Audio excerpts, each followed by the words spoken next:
বাহ বিএনপি চমৎকার, তোমরা নতুন স্বৈরাচার। সম্মানিত সাথী এবং বন্ধুগণ, দ্রব্যমূল্যের ঊর্ধ্বগতি, বিদ্যুতের ভুতুরে বিল, তেল গ্যাস জ্বালানির দাম বৃদ্ধিকরণ করে বাংলার মানুষকে ভাতে এবং পানিতে যারা মারতে চায় তাদের আমরা বলতে চাই, বাহ বিএনপি চমৎকার, তোমরা নতুন স্বৈরাচার।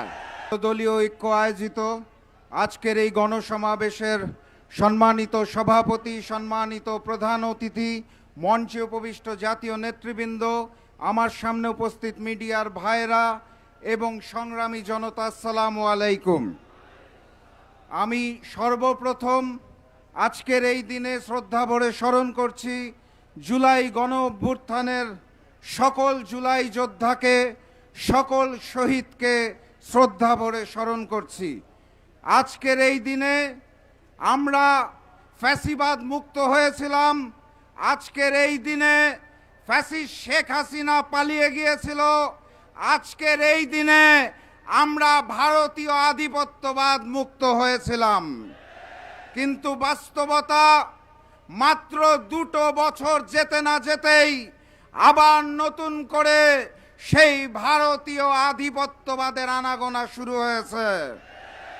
ক্ষমতায় আসার পর ম্যানেজ ভোটের সরকার মাত্র 5 মাসের মধ্যেই তাদের স্বৈরাচারী রূপ প্রদর্শন শুরু করেছে। সংগ্রামী সাথী এবং বন্ধুগণ, অন্তর্বর্তী সরকার 2025 সালে গুম প্রতিরোধ ও প্রতিকার অধ্যাদেশ করেছিল, আপনারা জানেন। বিএনপি সরকার ক্ষমতায় এসে সেই অধ্যাদেশ বাতিল করে দিয়েছিল।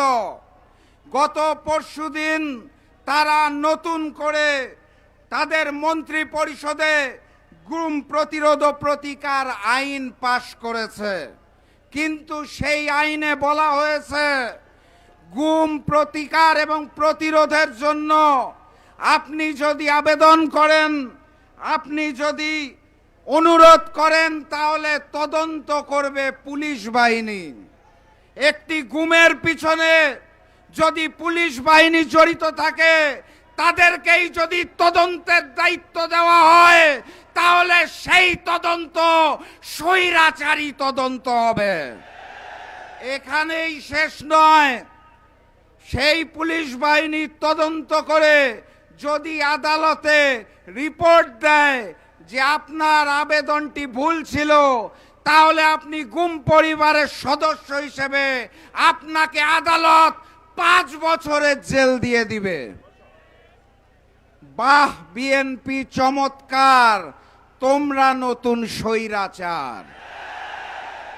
গতকাল বাংলাদেশের কলেজে, বিশ্ববিদ্যালয়ে, মাদ্রাসায় ছাত্রলীগ রূপে সেই একই হেলমেট পরে যেই ছাত্র দল এসেছে, সেটাই নতুন ফ্যাসিবাদ।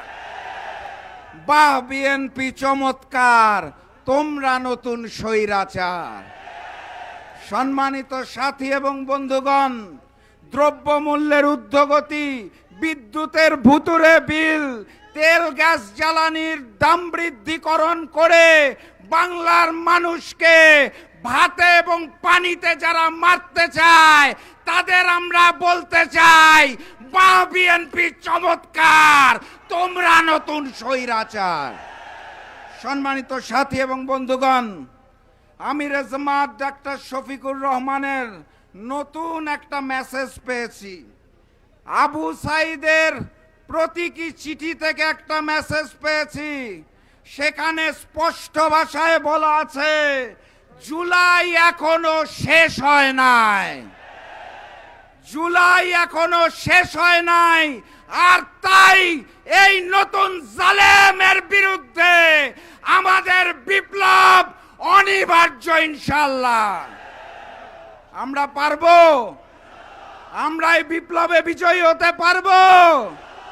আমরা কি প্রস্তুত আছি? আমাদের পারতেই হবে। দেশের জন্য, স্বাধীনতার জন্য, সার্বভৌমত্বের জন্য, সংস্কার ও জুলাইয়ের জন্য অনিবার্য বিপ্লবে আমরাই বিজয়ী হব ইনশাআল্লাহ। আজকের এইখান থেকে বাড়ি ফেরার আগে আমার অনুরোধ, 3টা শপথ করে বাড়ি ফিরবেন। কয়টা? 1 নাম্বার শপথ, গণভোটের আলোকে আমরা জুলাই সনদ বাস্তবায়ন করব ইনশাআল্লাহ। 2 নাম্বার শপথ, ফ্যাসিস্ট হাসিনা এবং গণহত্যাকারীদের বিচার, ওসমান হাদির হত্যাকারীদের বিচার আমরা বাংলার মাটিতে করব ইনশাআল্লাহ। 3 নাম্বার শপথ, ওই পুরাতন জালেম আর নতুন জালেমের চূড়ান্ত পতন এই বাংলার মাটিতে নিশ্চিত করব ইনশাআল্লাহ। সবাই প্রস্তুত? দেখা হবে বিপ্লবে, দেখা হবে বিজয়ে। বিজয়ের পথে যাত্রা শুরু, জীবন অথবা মৃত্যু। আসসালামু আলাইকুম।